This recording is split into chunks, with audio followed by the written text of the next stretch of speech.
Okay, here's a thought. What if some of the deepest wisdom about life, creation, the creator, what if it wasn't just ancient, but like predated our whole modern idea of time itself? That's a pretty mind-bending place to start. Right. So today, we're doing a deep dive into some really interesting sources looking at Sanathan Dharma. You probably know it better as Hinduism. An eternal tradition, yeah. Deep roots in India, cosmic order, duty. Exactly.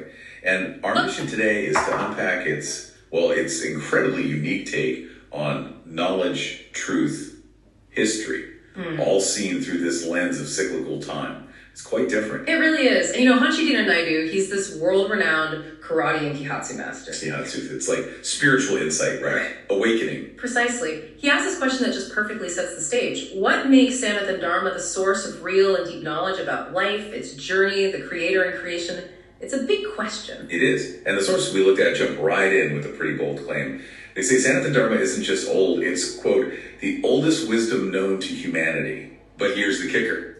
It was supposedly born in an age of truth, the Satya Yuga, and its beginnings, get this, cannot be measured by real time. Wow. Yeah, that phrase alone, cannot be measured by real time, tells you we're not dealing with standard history here. It forces you to think differently about time itself. Totally. It promises a bit of a wild ride, doesn't it? It does. So the sources describe Sanatan Dharma as a divine creation, right? And absolutely central to it is this concept of cyclical time. It's organized into these yugas, or ages. Ages. Like cosmic seasons.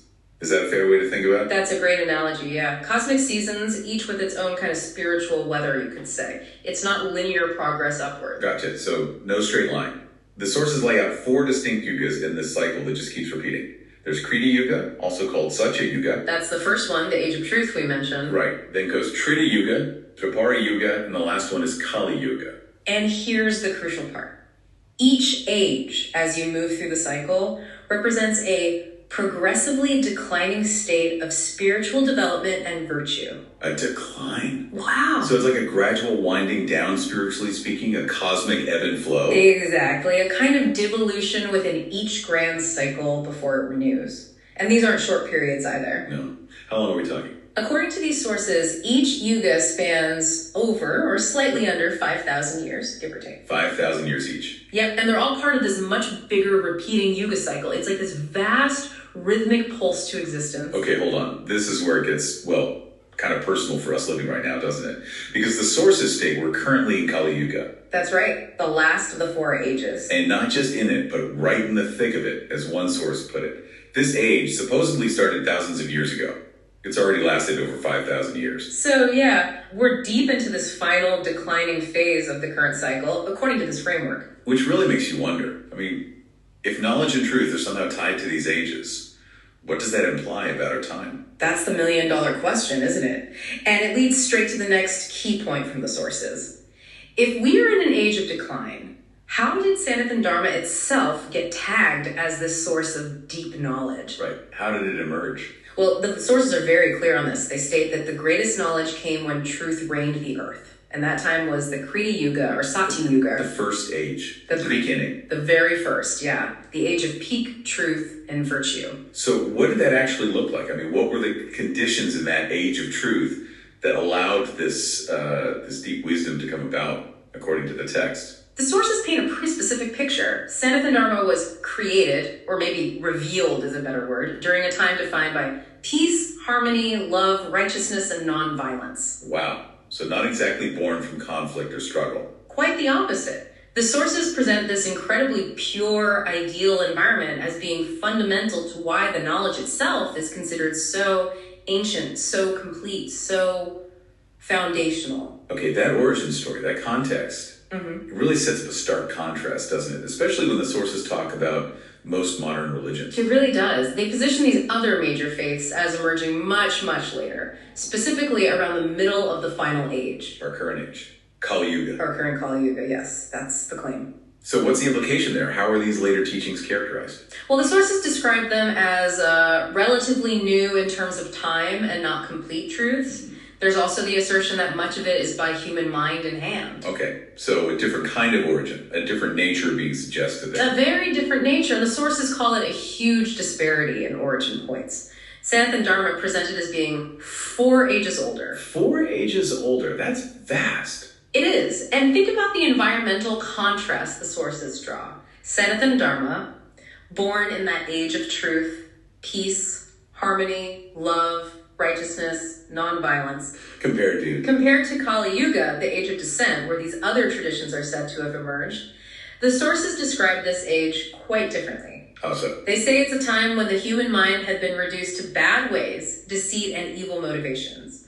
And that the age itself, Kali Yuga, was essentially created in times of fear, discord, disharmony, discrimination, and despair. Wow.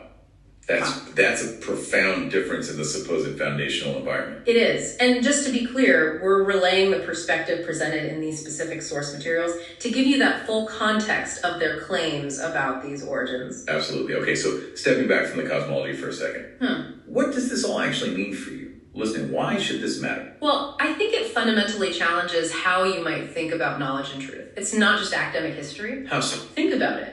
If a system of wisdom genuinely came from an age of ultimate truth and harmony, maybe its core ideas offer something fundamentally different, perhaps more universal. As opposed to teachings that, according to these sources, arose during times of discord. Exactly. The sources imply a difference between, say, having a perfect original blueprint versus maybe a crisis plan put together when things were already messy. Does that make sense? Yeah, it does. It's like asking, does the when and how of an idea's birth shape its essential character? Precisely. It prompts you to consider how the origin point, the age it comes from, whether it's described as an age of truth or an age of descent, might influence its very nature, its completeness, its relevance today. It really makes you pause and think about progress, doesn't it? Both for us personally and, societally. Are we always moving forward? That's a deep question this framework raises, and it leads to another one for you. How does understanding these, vastly different claimed origins, how does that inform your own search for knowledge, for wisdom today? It encourages a more critical perspective, maybe. Not just asking, is this true? But also digging into, okay, where did this idea come from? What were the conditions? What's the context? Right. It adds a whole different layer to how you might evaluate the information overload we all face. So the final thought to maybe leave you with is this. If knowledge is somehow shaped by the age it originates in, what does this ancient framework of Yugas, this idea of ages of truth and descent, imply about how we should evaluate the truths we encounter right now in our own, incredibly complex, information-heavy age of descent? It's a powerful question to chew on, definitely. How do we navigate our age seeking truth, knowing what these ancient texts suggest about its nature? Indeed. And perhaps that's the invitation to continue your own deep dives. Explore this fascinating connection between context, time, and the very nature of knowledge itself. There's always more to explore, right? Maybe even new truths to find, even now.